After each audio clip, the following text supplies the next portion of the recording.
വെളിച്ചപ്പൂവിന് തപസിരുന്നു താമരപ്പെണ്ണ്. താമരപ്പെണ്ണിന് താലി പണിയാൻ താരക പൊന്ന്. പൊന്നുരുക്കി പൊന്നുരുക്കി പൂനിലാവാക്കി.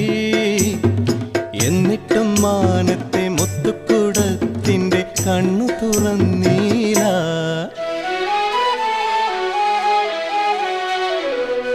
കറുത്ത രാവിന്റെ കന്നിക്ക്